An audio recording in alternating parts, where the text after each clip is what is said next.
So what I need you to go ahead and do is get out a couple sheets of paper and get out your markers or your crayons or your colored pencils, and we're gonna get started on drawing today. So, I love color. What's your favorite color? Awesome. Mine is purple. I love all things purple and a little bit of green and maybe a little bit of pink. But I want to teach y'all today about color and how color is used in art. So one of the things I have here is what we call a color wheel. All right. Can somebody tell me what the primary colors are in art? Did you get them? Your primary colors are blue, yellow, and red. What does that mean? Well, primary colors are the first colors. That's what the word primary means. It means first. These colors are the only colors that you can find out in nature. Only God can create them. So we can't make red and we can't make blue. We have to get them from nature. Did you know that there's a blue color that costs more than gold? Back in the Renaissance, and even back during the Egyptian era, there was a blue called ultramarine. This blue came from a special rock that they would have to go and hunt. And it was so costly that it was worth more than gold. That's why you can only see certain pictures of of Jesus' mother Mary. That's why she's always painted in blue. Did you know that? Blue is a very, very valuable color, and so because it costs so much, they wanted to pay homage to Jesus' mother, and they painted her basically in gold, but they used the color blue. That's why all of Mary's pictures, she's always painted in blue, because it comes from a special rock that God creates. So, can somebody tell me what the secondary colors are? So we have our primary colors are yellow, red, and blue. What are our secondary colors? That's right, green, orange, and purple. So what does it mean to be a secondary color? Well, if you take your primary colors and you mix them, what do you get? How do you make purple? That's right. Blue and red make purple.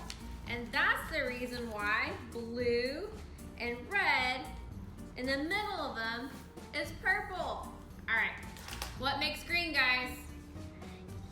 Blue, yellow, and blue.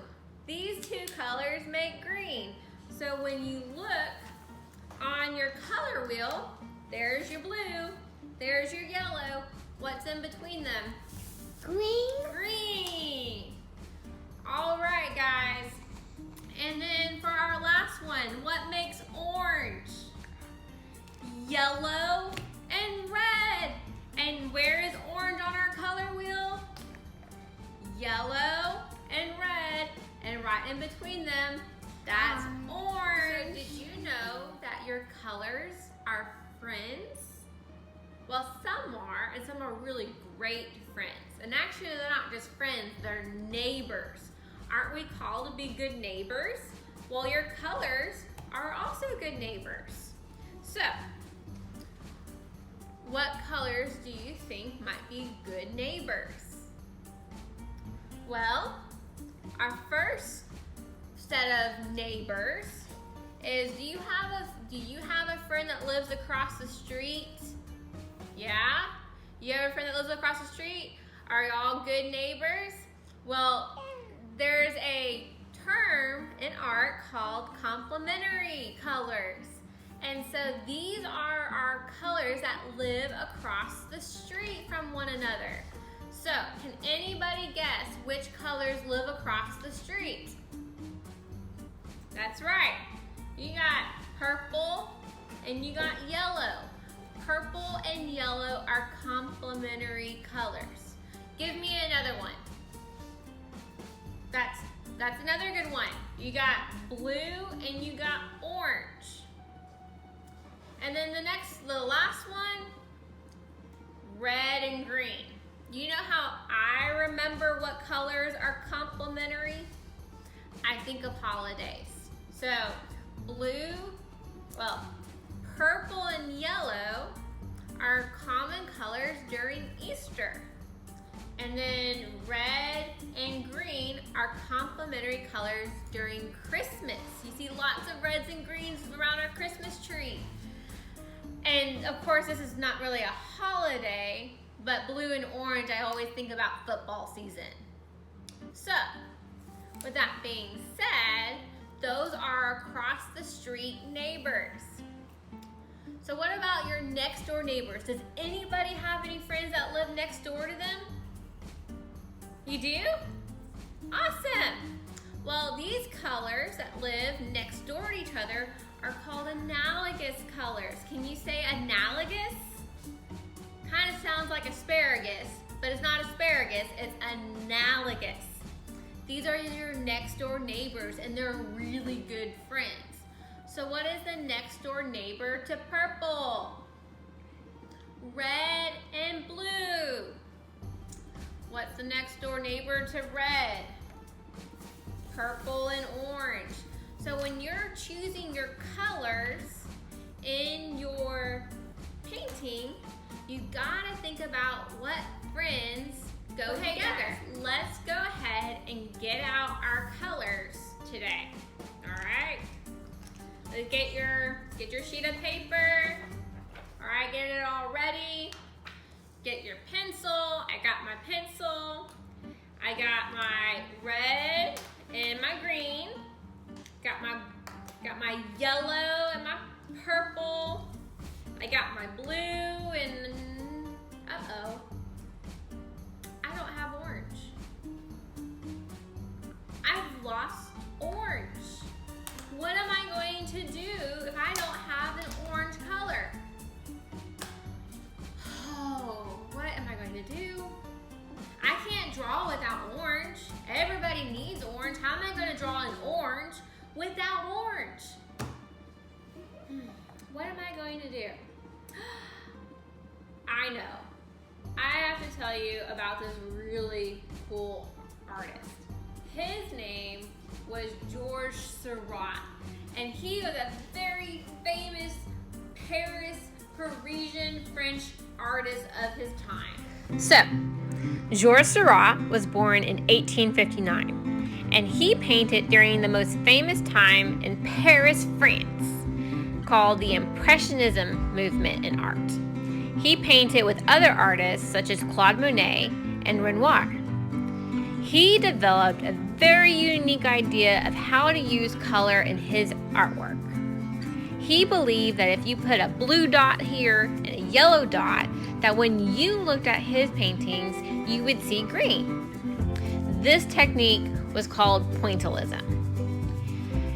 One of his very first and very famous paintings, it was called The Bathers of Asnières. But probably one of the ones that you know him by is The Sunday Afternoon at Le Grand Jas. It featured Parisians enjoying a Sunday afternoon on the riverbank. Now what's impressive about this painting, it took him 2 years to complete because it's 6 feet by 10 feet. That's huge. He was only able to complete 7 major paintings during his short life. The Circus is his last painting, and it's actually unfinished. But you can see close up what his tiny little dots look like when you're not viewing them from afar. Okay guys, so what I'm going to do is I'm going to draw a butterfly on a flower. So I'm going to get my pieces of paper. I'm going to start with a pencil because I might make mistakes and I might need to erase it. And that's okay. It doesn't have to be perfect, but it's okay to also make a mistake. So first what I'm going to draw is I'm going to draw a tulip, alright, or just a flower. So I'm going to draw a little bit of an oval, okay, and I'm going to draw these little dots around my, this is the center of my flower. And then, you know, it's kind of like a daisy, so I'm going to draw big petals here.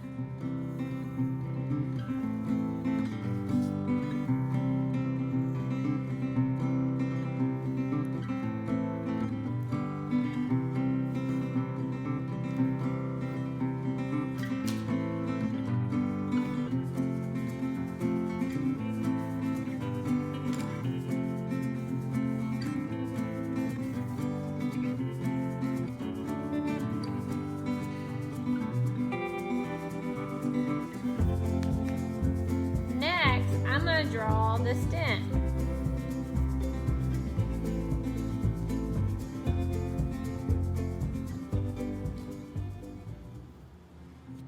And we got to draw a leaf.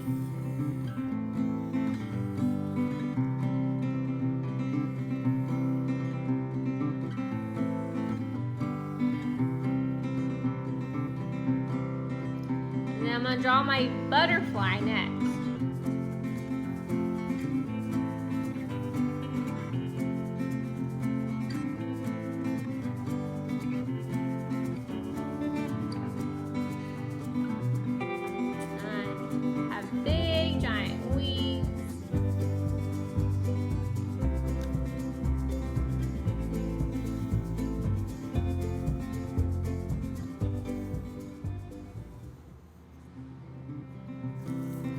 Draw a little bit.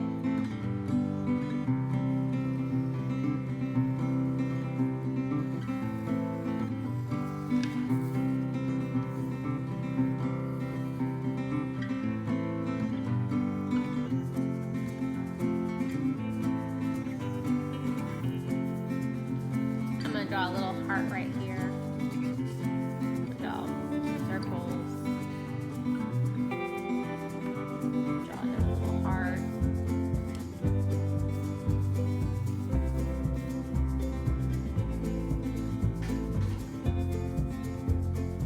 And ta-da! There's my butterfly. So the way I'm going to color this is I'm going to use my colors to make little tiny dots.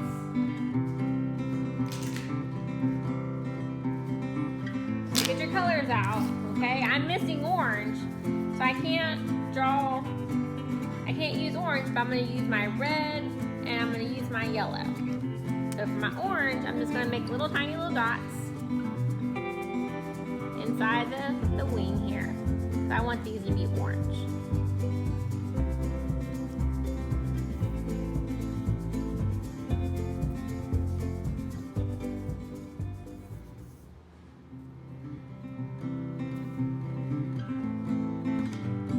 So lots of tiny little dots. Just kind of stay in your line, that's okay. And then I'm going to come back in with my yellow. So just come and just do a bunch of little dots together.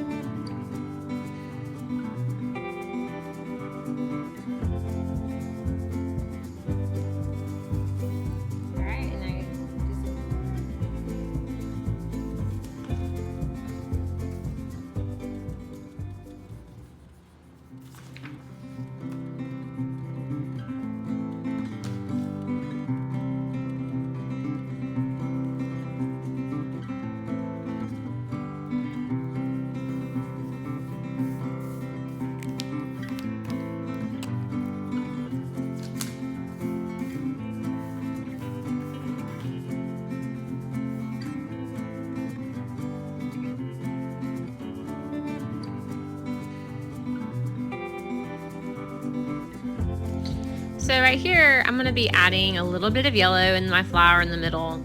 To make brown, you can use purple, and And I'm just gonna kind of give it kind of an orangey brown, you know, kind of like that center yellow color. Add a little bit of red to the flower, and just more yellow. Next, I'm going to color my daisy with some red and some pink dots, and you know, each flower petal I'm going to go in and add my colors to it. Again, you just want to, you know, color it in with the dots.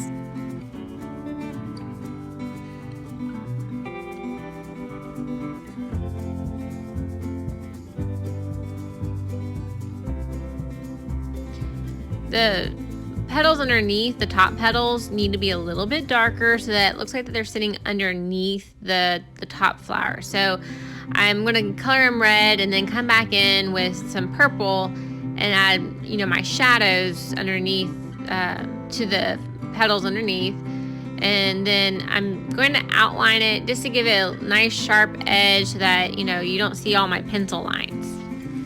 Add a little bit of yellow to, you know, show where the light's hitting the top of my daisy. And again, like I said earlier, George Seurat, you know, was able to blend his paint colors, but we're using markers today, you know, using his blues and yellows to kind of trick the viewer's eye to seeing green. So what I'm doing is I'm using my blue, and then I'm coming back in over with my yellow, adding my yellow dots. Now, he did add a little bit of green to kind of help your eye see the green, and it works better in paint. So I'm just going to add a couple green dots, just, you know, so that you can start seeing the green that would have been blended with the paint, just to color my leaves green.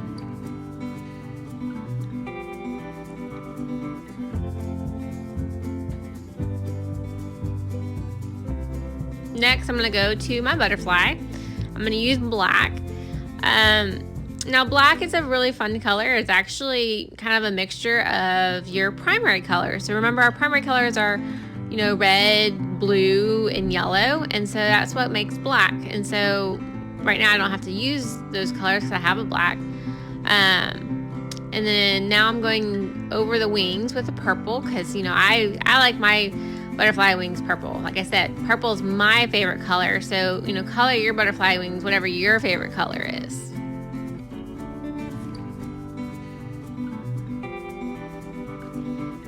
And one way of showing, you know, what areas need to be darker and what areas need to be lighter is that you can, you know, put more dots where it needs to be a little bit darker, and less dots where it needs to be lighter. So I'm going to the background because I want it to be a light blue, you know, sunny summer sky. So I'm just adding some blue dots. And then I'm going to add a couple green dots just because, you know, I want to make my background kind of fun. And just kind of break up the, you know, give a little bit of a pattern. I'm going to add a little bit more green dots here. Add some yellow because that's where the light's hitting the butterfly. And on the bottom, I'm going to come back in with like a purple color and kind of put purple down there in the corner, just so that there, you know, it's a little bit darker down in that area.